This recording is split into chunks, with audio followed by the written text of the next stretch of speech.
السلام علیکم طلباء، آج ہم ہمارا سبق نمبر 7 جس کا نام ہے اندھا پڑھیں گے۔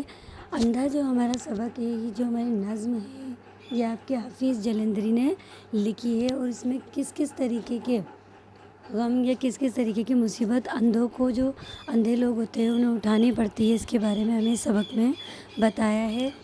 تو حفیظ جلندری کہتے ہیں، وہ سڑک پہ ایک اندھا آ رہا ہے دیکھنا، کیسے ہولے ہولے لاٹھی ٹیکتا ہے دیکھنا۔ اب وہ کیا کہتے ہیں کہ دیکھو، وہ سڑک پہ ایک اندھا آ رہا ہے جو دھیرے دھیرے کیا کر رہا ہے، اپنی لاٹھی کو ٹیک رہا ہے۔ لاٹھی وہ جو ڈنڈا ہوتا ہے جس کے سہارے وہ چل رہا ہے۔ چاپے چلنے والوں کے پاؤں کی سنتا ہے، مگر کوئی چہرہ اس بیچارے کو نہیں آتا نظر۔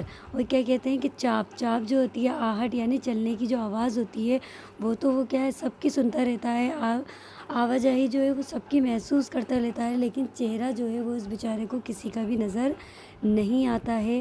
اس نے پیاری پیاری چڑیوں کو بھی دیکھا نہیں، بولیاں ان کی سمجھتا ہے یہ رنگا رنگ کی۔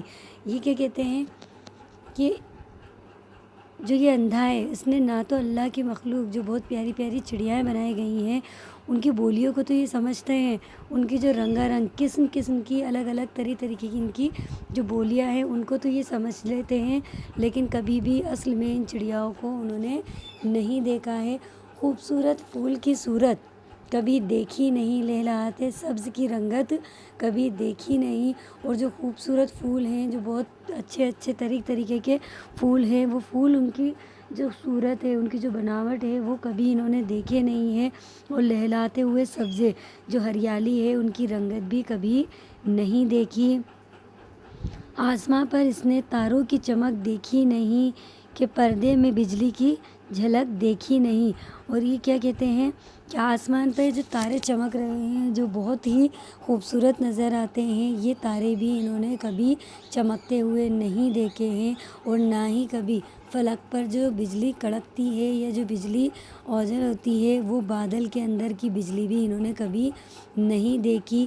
دھوپ تاپی ہے مگر دیکھی نہیں ہے کوئی شے، زندگی بیچارے کی گویا اندھیری رات ہے۔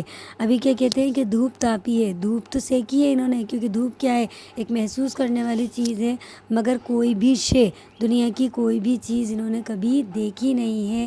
زندگی بیچارے کی گویا اندھیری رات ہے۔ تو یہ گویا مطلب جیسے، تو یہاں یہ کیا کہہ رہے ہیں کہ زندگی میں بیچارے نے ہر چیز کو محسوس کیا ہے، لیکن اس کی زندگی کیسی ہے، اندھیری رات کی طرح ہے، کیونکہ وہ کچھ بھی چیز دیکھ نہیں سکتا۔ اور جو دنیا میں چیزیں دیکھتے رہتے ہو تم، خوبصورت خوشنما اچھی جنہیں کہتے ہو تم۔ اب یہ یہاں پہ کن لوگوں سے مخاطب ہے؟ یہاں پہ حفیظ جلندری ان لوگوں سے مخاطب ہیں جن کی آنکھیں ہیں، اللہ تعالیٰ نے جن کو دیکھنے کی قوت عطا فرمائی ہے، کہ دنیا کی جو چیزیں دیکھتے رہتے ہو تم، کہ دنیا کی جو ہر شے ہے، جو اللہ تعالیٰ نے مخلوق بنائی ہے، ہر چیز کو بنایا ہے، ان کو ہم تو کیا کرتے رہتے ہیں، دیکھتے رہتے ہیں، خوبصورت خوشنما، اور جنہیں اچھی کہتے ہیں، اور جنہیں ہم بہت اچھی، بہت خوشنما، ہمیں خوشیاں دینے والی کہتے ہیں۔ پیارے پیارے پھول پتے، چاند سورج آسماں، حال اندھے کو کرو ان کی ساری چیزوں کے بیاں۔ تو ہمیں کیا ہے، جب اللہ نے ہمیں آنکھیں دی ہیں، تو ان ساری پیاری پیاری چیزیں جو بھی ہیں، پھول ہیں، پتے ہیں، چاند سورج آسمان، یہ جتنی بھی شے اللہ تعالیٰ نے بنائی ہے، ان سبھی چیزوں کے بارے میں ہمیں کیا کرنا چاہیے، اس اندھے کو بتانا چاہیے، بیان کرنا چاہیے کہ اللہ تعالیٰ نے اس دنیا میں اتنی خوبصورت خوبصورت مخلوقات یا اتنی خوبصورت خوبصورت چیزیں بنائی ہیں۔ راستہ چلتا ہے بیچارہ بڑی مشکل کے ساتھ، رہتی ہے لاٹھی سہارے کے لیے بس اس کے ہاتھ۔ ابھی کیا کہتا ہے کہ راستہ تو چلتا ہے وہ، لیکن اس راستے پہ جو اس کے مشکلات کا سامنا کرنا پڑتا ہے وہ بہت ہی زیادہ ہوتی ہیں، اور ہمیشہ اس کے سہارے کے لیے اس کے ہاتھ میں ایک ڈنڈا ہوتا ہے جسے ہم لاٹھی کہتے ہیں۔ پیارے بچوں دی خدا نے آنکھ سی نعمت تمہیں، اس لیے اندھے کو کی کرنی چاہیے خدمت تمہیں۔ اب یہاں شاعر کیا کہہ رہے ہیں، جو حفیظ جلندری ہیں، وہ بچوں سے مخاطب ہیں کہ جب اللہ نے ہمیں اتنی خوبصورت آنکھ جیسی نعمت، جس سے ہم ساری دنیا سارا جہاں دیکھ سکتے ہیں، دی ہے، تو ہمیں اس جو اندھے ہیں ان کی ان آنکھوں سے خدمت کرنی چاہیے۔ تھام لو ہاتھ اس کا، اپنے ہاتھ لے جاؤ اسے، تھام لو ہاتھ اس کا، اپنے ساتھ لے جاؤ اسے، یہ جہاں جاتا ہے آسانی سے پہنچاؤ اسے۔ تھام لو مطلب پکڑنا یا اس کا سہارا بننا یا اس کی مدد کرنا۔